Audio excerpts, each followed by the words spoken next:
يدعو من دون الله ما لا يضره ولا ينفعه ذلك هو الضلال البعيد يدعو لمن ضره أقرب من نفعه لبئس المولى ولبئس العشير.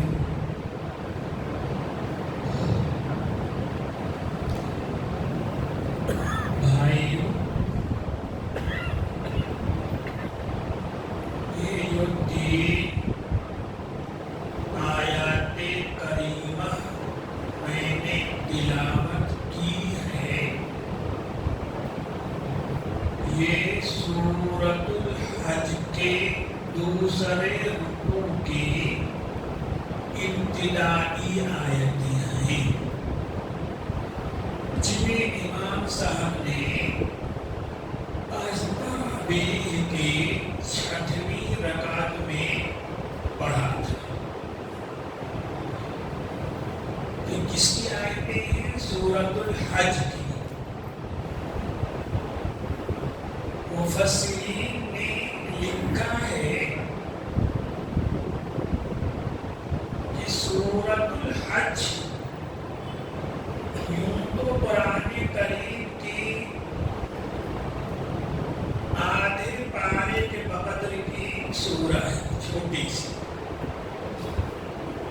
لیکن عجیب و غریب بات یہ ہے کہ قرآن کریم کی آیتوں کی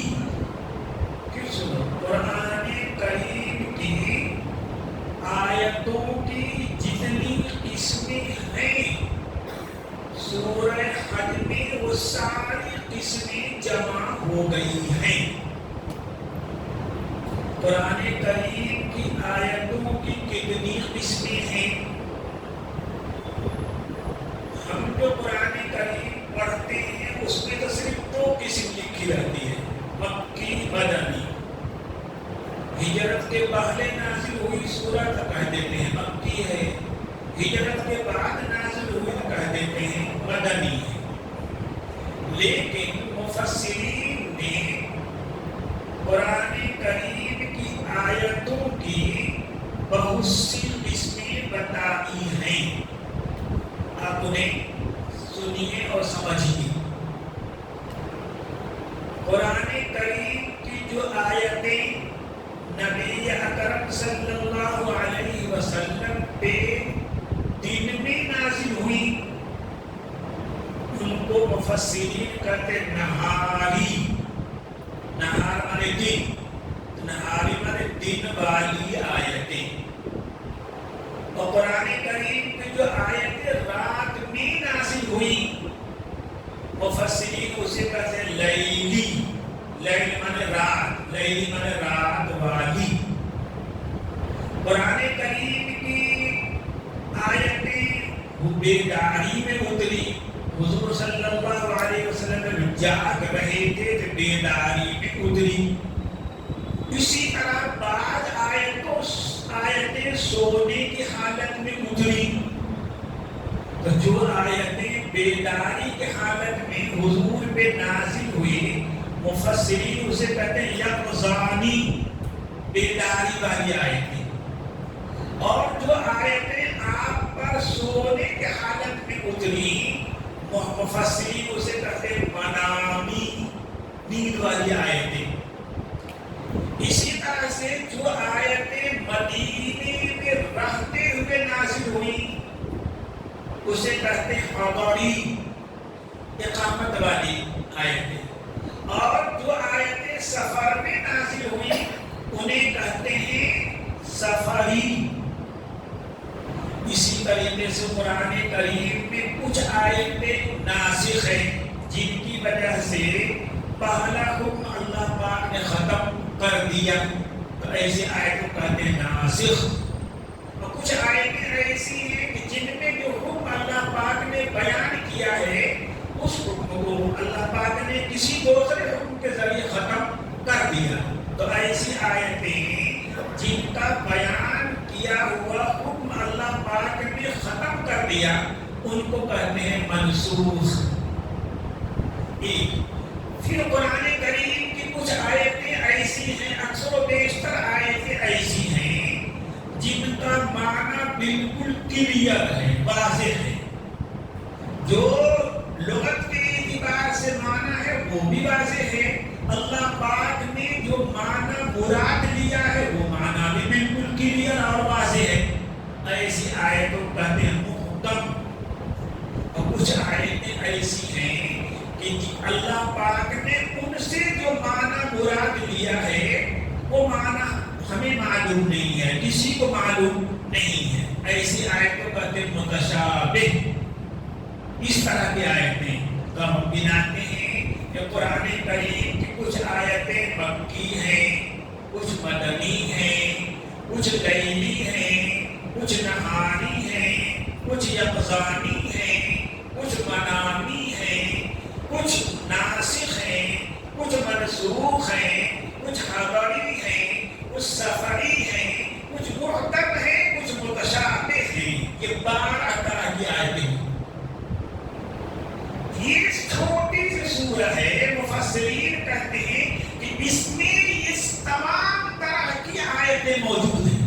کچھ آیتیں ہجرت کے پہلے نازل ہوئی ہیں اس کی تو ان کو مکی کہا جاتا ہے. جیسے پہلا رکوع ہجرت کے پہلے نازل ہوا ہے تو اسے مکی کہا جاتا ہے. کچھ آیتیں مدینہ میں نازل ہوئی ہیں، ہجرت کرنے کے بعد انہیں مدنی کہا جاتا ہے. جیسے اس آیت کا دوسرا رکوع کی جو آیتیں ہیں وہ تقریباً سب کے سب مدینہ میں نازل ہوئی ہیں. اس کی کچھ آیتیں سفر میں نازل ہوئی ہیں، کچھ آیتیں حضر میں نازل ہوئی ہیں، کچھ آیتیں اس کی ناسخ ہیں، کچھ منسوخ ہیں، کچھ محکم ہیں، کچھ متشابہ ہیں، کچھ یقظانی ہیں، کچھ منامی ہیں. کیا سمجھے؟ مفسرین کہتے ہیں چھوٹی سی سورہ اور قرآن کریم کی آیتوں کی جتنی قسمیں ہیں ہر قسم کی سورہ میں موجود ہے. یہ ایک بات پوری ہو گئی. دوسری، اس سورہ کا مضمون کیا ہے؟ اللہ پاک نے کیا اس میں بیان کیا ہے؟ آپ سمجھو اسے. اس میں جو پہلے رکوع کی آیتیں ہیں شروع سے یا ایھا الناس اتقوا ربکم ان زلزلۃ الساعۃ شیء عظیم. اس رکوع میں اللہ پاک نے قیامت کے بارے میں بتایا ہے.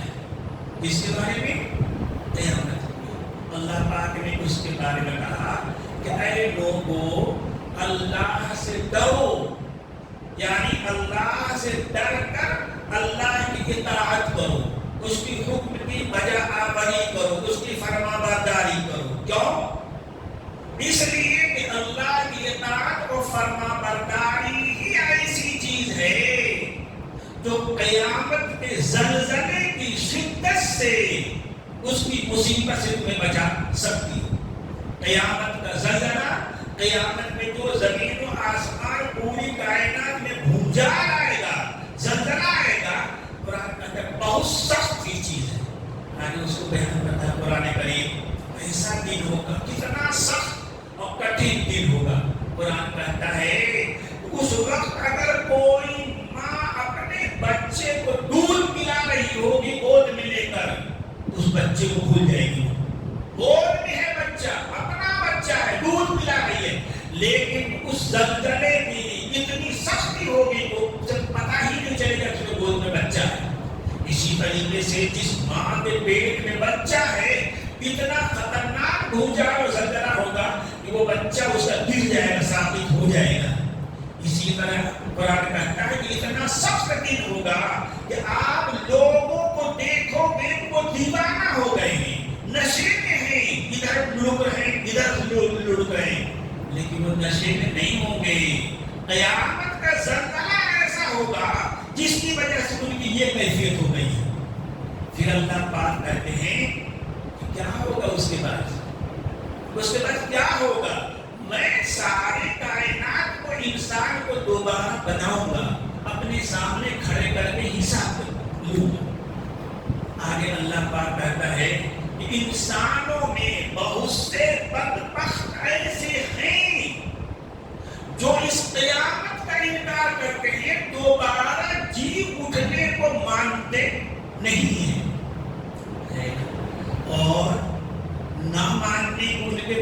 پاس کوئی عقلی دلیل ہو، ایسا بھی نہیں۔ آسمانی کتابوں نے کہا ہو کہ مرنے کے بعد دوبارہ زندہ نہیں ہونا ہے، ایسا بھی نہیں ہے۔ پھر اللہ پاک فرماتے ہیں کہ اے لوگوں، جو تم دوبارہ جی اٹھنے کا انکار کرتے ہو ارے جب ہم مر جائیں گے، ہڈی ہو جائیں گے، ریزہ ہو جائیں گے، ہم مر کر کے مٹی میں کھپ جائیں گے، پھر کیسے دوبارہ زندہ ہوں گے؟ اللہ پاک کہتے ہیں کہ تم کو کہیں اور جانے کی ضرورت نہیں ہے، تو اپنے میں غور کر، تو اپنے میں غور کر۔ یا ایھا الناس انا خلقناکم من تراب، اے انسان ہم نے تمہیں مٹی سے بنایا۔ اب مٹی کو دیکھ کر کوئی اندازہ لگا سکتا ہے کہ اس مٹی سے جیتا جاگتا انسان کیا ہو جائے گا؟ بن جائے گا۔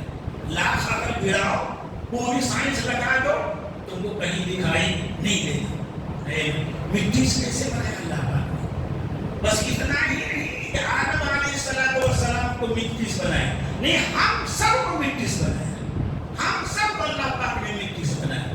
کیسے؟ غور کرو، جو غذا ہم کھاتے ہیں اسی غذا سے خون بنتا ہے، اسی خون سے ہمارا نطفہ بنتا ہے، پھر منی نطفہ اسی سے بنتا ہے۔ اب جو غذا ہم کھاتے ہیں اس سے بنی ہے، اس میں مٹی کی خوشبو بھی موجود ہے، خشکی مٹی کی خوشبو بھی موجود ہے، مٹی کی قوت نامیہ پیدا ہونے والی بڑھانے والی قوت بھی موجود ہے، سورج کی تپش اور حرارت بھی موجود ہے اس غذا میں، اور ستاروں اور چاند کی چاندنی کی خنکی بھی موجود ہے، برودت بھی موجود ہے، پانی کی برودت بھی موجود ہے، ہوا، پانی، آگ، ان سب مٹی سے ملا کر اللہ پاک یہ غذا تیار کرتے ہیں۔ اور اس غذا کو دیکھ کر کے کہہ سکتا ہے کہ اس میں مٹی کی قوت نامیہ لگی ہوئی ہے؟ کون دیکھ کر کہہ سکتا ہے کہ اس کے سورج کی حرارت لگی ہوئی ہے؟ کون دیکھ کر کہہ سکتا ہے کہ چاند تاروں کی اس میں روشنی لگی ہوئی ہے؟ لیکن اللہ پاک بناتے ہیں، پھر اس سے نطفہ بنا، اس سے نطفہ بنا۔ یہ نطفہ باپ کے پشت میں رہتا ہے، 10 سال رہ جائے جیسا ہے ویسا ہی رہے گا۔ اس نطفے میں آج کہتے ہو سائنس کہتی ہے، قرآن بھی کہتا ہے، کوئی انکار نہیں کرتا، کہ اس نطفے میں، اس منی کی چھوٹی سی یہ قطرے میں لاکھوں کروڑ کیڑے جرثومے ہوتے ہیں، اور ہر جرثوم میں ہر کیڑے سے ایک انسان بن سکتا ہے۔ اللہ پاک کہتے ہیں ہم نے بنایا ہے۔ کون دیکھ کر کہہ سکتا ہے اسے کہ یہ کیڑا، ایک کیٹاڑو جو اتنا چھوٹا ہے کہ سوئی کے ناٹے پہ لاکھوں رہ سکتا ہے، اتنا چھوٹا ہے، اس سے 5 فٹ کا 6 فٹ کا اتنا تگڑا انسان بن جائے گا، تو دیکھ کر کہہ دے گا کیا کوئی اور کہہ سکتا ہے؟ پھر اللہ پاک یہ نطفہ جب تک بھی رہتا ہے باپ کے پیٹ میں، باپ کے بدن میں رہتا ہے، جو کا تو 10 سال رہے گا، جو کا تو کچھ بھی نہیں پڑے گا، اتنا ہی رہے گا۔ لیکن جب یہ نطفہ منتقل، ایک اور بڑی چیز جو غذا مرد نے کھایا وہی چیز عورت نے کھایا ہے نا، سب نے دونوں میں ایک ہی کھایا، ایک ہی پیالے میں، ایک ہی پلیٹ میں کھایا، لیکن اس غذا سے جیسا خون مرد میں بنا ویسے خون عورت میں بنا، لیکن اس خون سے مرد میں تو جرثومہ بنا، کیٹاڑو بنا، اور عورت میں اللہ پاک نے اسی غذا سے، اسی خون سے انڈا بنایا جس میں بچہ پلتا۔ کون کر رہا ہے؟ یہ کون کر رہا ہے؟ اللہ پاک پوچھ رہے ہیں کہ میں نہیں کر رہا تو بتا کون کر رہا، بتا کون کر رہا ہے؟ یہ مضمون اللہ پاک بیان کر رہے ہیں۔ پھر یہ باپ کا نطفہ جب ماں کے پیٹ میں جاتا ہے، انڈے میں سماتا ہے، تو اللہ پاک کہتے ہیں کہ تو وہ کیڑا جو سوئی کے ناکے پہ لاکھوں کی تعداد میں آ سکتا تھا، بتاؤ اس کیڑے کو کس نے اتنی طاقت دی دی کہ وہ ماں کے بچے دانے کے نالی پار کر کے پہنچ جائے ماں کے کوکھ میں. کس نے دیا یہ طاقت؟ وہ دینے والا ہے, ہم دینے والے ہیں. اللہ پاک کہتے ہیں پھر وہ نطفہ ماں کے پیٹ میں رہتا ہے. حدیث میں آتا ہے کہ نطفہ جب ماں کے پیٹ میں پہنچتا ہے تو 40 دن تک ماں کے پیٹ میں نطفہ رہتا ہے. کیا مطلب ہے؟ اس میں دھیرے دھیرے تبدیلی آتی ہے, اتنی دھیرے دھیرے تبدیلی کہ ہم اسے محسوس نہیں کر سکتے. آتی ہے تبدیلی, آتی ہے, اس میں جان موجود ہے. باپ کے نطفے سے جان چلا تب بھی اس میں جان تھی, جان تھی, لیکن کون اس جان کو دیکھ سکتا ہے نا. پھر وہ جا کر وہاں بڑھتا ہے, دھیرے دھیرے بڑھتا ہے. پھر 40 دن کے بعد وہی نطفہ جو ہے جمع ہوا خون بن جاتا ہے. جمع ایک نہیں بنتا, 40 دن میں ہزاروں مرحلے ہوں گے تب جا کے وہ خون بنا, جمع ہوا خون.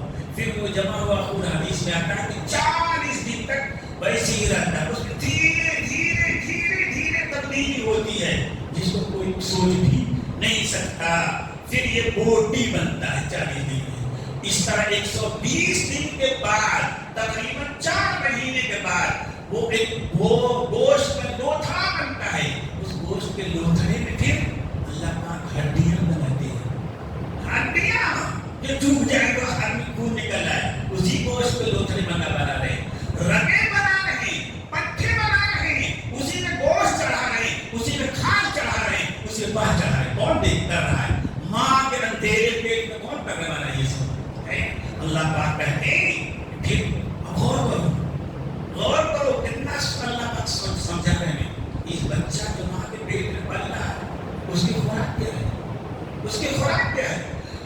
ہر مہینے عورت کو جو ماہواری آتی تھی, کالا گندا خون, کالا گندا خون کسی کے اندر چڑھا دو اگر انجیکشن کے ذریعے جان چلی جائے گی, ہے نا. کوئی انسان کو نوز ملا کر پی لے تو مرنے کے لالے پڑ جائیں گے. وہ غلیظ گندا خون اللہ کون سے اللہ نے وہاں پہ فیکٹری لگائی ہے کہ فلٹر کر کے اسی کو بچے کو خوراک بنا دیتے ہیں. بتاؤ کون کر رہا ہے یہ سب کون کر رہا ہے؟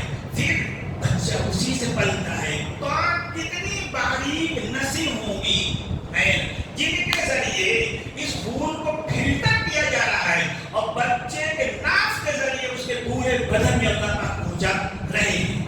پھر مہینہ 9 مہینہ جو بھی اللہ مقدر ہے پیدا جب ہوتا ہے بچہ تو وہی خون جو ناف کے ذریعے بچے کے بدن میں جا رہا تھا پیٹ میں رہ کر اللہ پاک اسی کو دودھ بنا کر ماں کی چھاتی میں اتار دیتے ہیں. کون کر رہا ہے بتا؟ اللہ پاک پوچھ رہے بتا کون کر رہا ہے یہ؟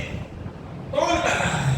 پھر بچہ پیتا ہے اسی کے ذریعے. ظاہر ہے اس وقت بچہ جو پیدا ہوا اس کے منہ میں دانت نہیں ہے, وہ روٹی نہیں کھا سکتا, چاول نہیں کھا سکتا.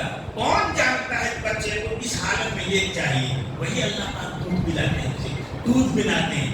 جو گندا خون ماں کے پیٹ میں رہتے ہوئے فلٹر ہو کر بچے کی غذا بنا تھا, آج وہی دودھ بن کر بچے کی غذا بنتا ہے. پھر بچہ پیدا ہوتا کچھ بھی نہیں جانتا, کچھ بھی نہیں جانتا. اللہ پاک ماں کے دل میں, باپ کے دل میں اتنی محبت پیدا کر دیتے ہیں, اتنی محبت پیدا کر دیتے ہیں کہ ماں اس کے لیے سونا سب کچھ اپنا قربان کرتی ہے اس بچے کو پالنے کے لیے. دل میں کون محبت پیدا کر رہا ہے؟ باپ کے دل میں اللہ پاک اتنی محبت کرتے ہیں اس کے لیے رات دن کھٹ کر اسے پالتا ہے. کون محبت پیدا کر رہا ہے؟ اللہ پاک کہتے ہیں کہ جس ذات نے یہ سب کیا وہ کہہ رہی ہے کہ مرنے کے بعد تم ہڈی بن جاؤ, ریزہ ریزہ چورا چورا بن جاؤ, پھر بھی ہم تمہیں پیدا کریں گے. نہیں, اللہ پاک کیسے کر دیں گے, کیسے کر دیں گے؟ اللہ پاک فرماتے ہیں کہ یہ انسان انتہائی بیوقوف ہے. ساری قدرتیں اللہ کی دیکھ رہا ہے, سب اس کے سامنے ہو رہا ہے, لیکن پھر بھی کہتا ہے کہ جب ہم ہڈی بن جائیں گے, جب ہم چورا چورا ہو جائیں گے, پھر اِنَّا لَفِي خَلْقٍ جَدِيدٍ, کیا ہم دوسری زندگی میں آ جائیں گے؟ اللہ پاک کہتے ہیں کچھ بھی بن جا, فیصلہ میرا یہی ہے کہ قیامت آئے گی, فیصلہ میرا یہی ہے کہ تمہیں ہم زندہ دوبارہ کریں گے, فیصلہ میرا یہی ہے کہ تمہاری پوری زندگی کا میں تم سے حساب لے کر رہوں گا، فیصلہ جو ہو کر رہے گا۔ آگے جو آیتیں میں نے تلاوت کی اس کے مضمون عجیب و غریب ہے، اللہ اکبر ہے نا۔ مسلمانوں کو، ایمان والوں کو سمجھنا چاہیے۔ ایک بدبخت انسان تو وہ ہے جس نے اللہ کو نہیں مانا، مرنے کے بعد دوبارہ زندہ ہونے کو نہیں مانا، اللہ کے پاس جا کر حساب کتاب دینے کو نہیں مانا، وہ تو کافر ہے، وہ تو کافر ہے نا۔ لیکن ان آیتوں میں ایک دوسرے قسم کے انسان کا ذکر ہے۔ عبداللہ ابن عباس رضی اللہ عنہ کہتے ہیں کہ نبی اکرم صلی اللہ علیہ وسلم جب مکہ سے مدینہ ہجرت کر کے آئے تو بہت سے لوگ اکثر و بیشتر ایسے تھے جن کے دل میں ایمان بس گیا اور انہوں نے زبان سے آ کر کے اقرار کیا، مومن ہو گئے، مسلمان ہو گئے، اکثریت اسی لوگ تھی۔ لیکن کچھ لوگ ایسے تھے جن کے دل میں ایمان نہیں اترا تھا، کچھ لوگ ایسے تھے جن کے دل میں ایمان نہیں اترا تھا، ابھی ایمان پکا نہیں ہوا تھا، لیکن انہوں نے آ کر زبانی کلمہ پڑھ لیا، حضور کے سامنے کلمہ پڑھ لیا زبانی۔ جب دل میں ایمان نہیں ہے، وہاں اس نے گھر نہیں بنایا ہے، تو پھر زبانی جمع خرچ سے کیا ہونے والا ہے؟ زبان سے کلمہ پڑھنے سے کیا ہونے والا ہے؟ ان اللہ لا ينظر الى صورکم ولکن ينظر الى قلوبکم۔ اللہ پاک دل کو دیکھتے ہیں، اللہ پاک دل کو دیکھتے ہیں کہ تیرے دل میں ایمان و یقین ہے یا نہیں، یہ دیکھتے ہیں۔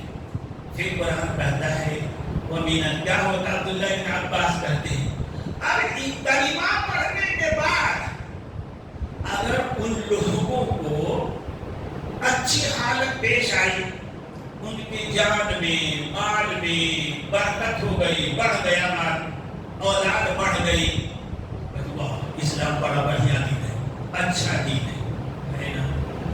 تو اگر ایمان لانے کے بعد، کلمہ پڑھنے کے بعد ان کے مال و دولت میں اضافہ ہو گیا، ان کی طاقت میں اضافہ ہو گیا، تو واہ واہ اسلام بہت بڑھیا دین ہے، واہ بہت اچھی۔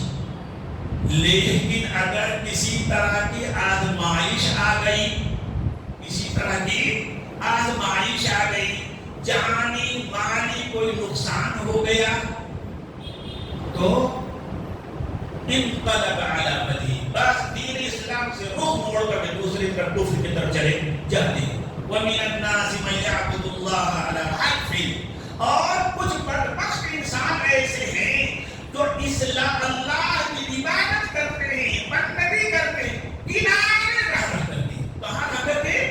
کنارے۔ کون کنارہ؟ یہ سرحد، ادھر ایمان ادھر کفر، تو ایمان و کفر کے کنارے رہتے ہیں۔ ٹھیک لگا تو بیٹھ جائیں گے، ایمان لے آئیں گے، اور اگر برا ہوا تو نکل جائیں گے، جیسے کہ تماشا بھی ہوتے ہیں، ہے نا، کنارے رہیں گے، اچھا لگے گا تماشا دیکھیں گے، نہیں اچھا لگے گا تماشا بھاگ جائیں گے، نکل جائیں گے۔ وَمِنَ النَّاسِ مَن يَعْبُدُ اللَّهَ عَلَى حَرْفٍ، کچھ انسان ایسے ہیں جو اللہ کی بندگی کرتے ہیں، عبادت کرتے ہیں، کلمہ پڑھتے ہیں، ایمان کا اظہار کرتے ہیں، کنارے رہتے ہیں۔ پھر کیا ہوا؟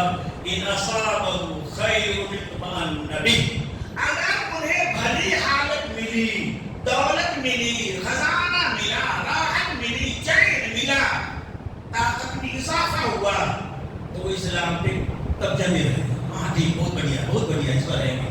وَإِنْ أَصَابَهُ فِتْنَةٌ، اور اگر ان کو اللہ کی طرف سے کسی آزمائش میں ڈال دیا گیا، اے نا، اسلام لے آئے، مال کا نقصان ہو گیا، اسلام لے آئے، پہلے سے مقدر کا بیٹا بیٹی مر گئے، پھر جو مقدر میں لکھا تو ہونا ہے، اللہ بندو سمجھ میں آئے، ارے اسلام بڑا برا دین ہے، چھوڑ چھاڑ دیا۔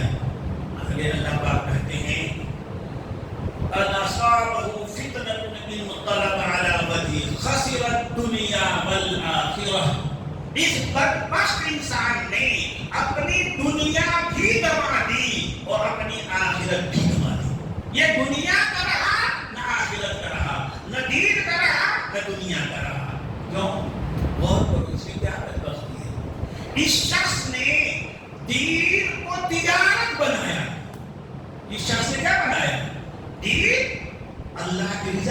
کرنے کے لیے، دین اللہ کی خوشنودی حاصل کرنے کے لیے، دین جنت حاصل کرنے کے لیے. لیکن اس شخص نے دین کو کیا بنایا؟ تجارت بنایا، بزنس بنایا کہ اس دین میں اگر فائدہ ہوگا دنیا کا تو یہ بزنس کریں گے، اور اگر اس سے فائدہ نہیں ہوگا تو یہ بزنس چھوڑ دیں گے. بابا حضور نے فرمایا کہ بدترین وہ انسان ہے جو دین کو دنیا کمانے کا ذریعہ بنا دے. اللہ پاک نے دنیا کو بنایا ہے کہ تاکہ ہم اس کے ذریعے دین کمائیں. اللہ پاک نے الدنیا مزرعۃ الآخرہ، دنیا آخرت کی کھیتی ہے، کہ اس دنیا کے ذریعے ہمیں آخرت کمانا ہے. آخرت کے ذریعے دنیا نہیں کمانی ہے. آخرت ایسی چیز نہیں کہ ہم اس کو ایک چھوٹی سی دنیا کے لیے کما دیں، ہے نا. ذا خسرت دنیا والآخرہ ذالک هو الخسران المبین. جس دین کے ذریعے وہ اللہ کی رضا حاصل کر سکتا تھا، اللہ کی رحمتیں حاصل کر سکتا تھا، جنت کی دائمی اور جاویدانی زندگی حاصل کر سکتا تھا، راحت و چین حاصل کر سکتا تھا، اس گندے بیوقوف انسان نے اس سے دنیا حاصل کرنا چاہا. اس سے بڑا گھاٹا کیا ہو سکتا ہے؟ پھر اللہ پاک کہتے ہیں یدعو من دون اللہ. اب جو چاہا تھا دین کو لے کر کے کہ ہم کو اس سے دنیا مل جائے گی، ہماری دنیا سمر جائے گی، وہ تو ہوا نہیں. پھر یدعو من دون اللہ ما لا یضرہ ولا ینفعہ. پھر اللہ کو چھوڑ کر کے جو ساری کائنات کا مالک ہے، ہر چیز جس کے قدرت میں ہو اس کو تو چھوڑ دیا، اور بندگی کس کی کر رہا ہے؟ ایسی چیزوں کی بندگی کر رہا ہے، ایسی چیزوں کی عبادت کر رہا ہے جو اسے کوئی نفع بھی نہیں پہنچا سکتی، کوئی نقصان بھی پہنچا نہیں سکتی. تو جو نفع کا مالک ہے، نقصان کا مالک ہے، ہر چیز کا قادر ہے، اس کو تو چھوڑ دیا، اس کو تو چھوڑ دیا.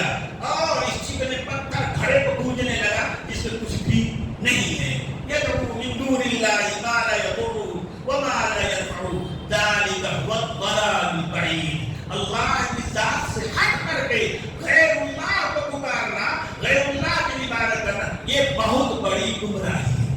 بھائیوں میں نصیحت کریں، یدعو لمن ضرہ اقرب من نفعہ. وہ ایسے لوگوں کو ایسی چیزوں پہ بندگی کر رہا ہے جس کا فائدہ کچھ ہے نہیں لیکن نفع ہے، فائدہ کچھ ہے نہیں لیکن نقصان ہزار گنا ہے. ایسی اللہ آپ فرماتے ہیں لبئس المولا ولبئس المصیر عشیر. جسے بلایا جا رہا ہے، جسے پوجا جا رہا ہے، اس میں کوئی شکتی نہیں، کوئی طاقت نہیں، وہ کوئی مدد نہیں کرتا، کوئی نصرت کر نہیں سکتا. اور جو پوج رہا ہے وہ عقل کا اندھا، اسے کچھ سمجھ میں آتا نہیں ہے کہ جو قادر مطلق ہے، سب کچھ کا مالک ہے، اس کو تو چھوڑ دیا. بھائی ہمیں نصیحت کیا ملی اس سے؟ حاصل بس اتنا ہے کہ ہم اپنی آخرت کو، اپنے دین کو دنیا کمانے کا ذریعہ نہیں بنائیں گے. دین آخرت کمانے کے لیے ہے، اللہ کی رضا حاصل کرنے کے لیے. دنیا کو جتنا مقدر وہ ملے گی، دنیا کو جتنا مقدر وہ ملے گی. اور جو لوگ دین جیسے عظیم چیز کو دنیا کمانے کا ذریعہ بناتے ہیں وہ انتہائی بدبخت انسان ہے. اللہ ہماری بھی حفاظت کرے، آپ کی بھی حفاظت کرے. اللہم صلی علی سیدنا محمد وعلی آل سیدنا محمد وبارک وسلم. ربنا ظلمنا انفسنا وإن لم تغفر لنا وترحمنا لنكونن من الخاسرين. ربنا لا تزغ قلوبنا بعد إذ هديتنا وهب لنا من لدنك رحمة إنك أنت الوهاب. الہ العالمین ہمیں ایسی دین کی سمجھ دے دیجیے، ہمارے دل میں ایسا ایمان پیدا کر دیجیے. الہ العالمین ہماری دستگیری کے لیے مدد کیجیے کہ ہم دنیا کو اپنے دین کے لیے استعمال کریں، اپنے دین کو دنیا کے لیے قربان نہ کریں. اللہ ہمیں اپنے دین کی حفاظت کی توفیق نصیب فرما دیجیے، ہمیں ہر طرح کے آزمائشوں سے بچا لیجیے. ہمارے دین جتنے کا، ہماری نماز کا، ہمارے روزہ کا، ہماری تلاوت کا، ہمارے ذکر کا، الہ العالمین ہمارے صدقہ خیرات کا، الہ العالمین سب کا بدلہ ہمیں آخرت میں دیجیے، جنت میں دیجیے. اپنی خوشنودی ہمیں عطا کیجیے. ربنا تقبل منا انک انت السمیع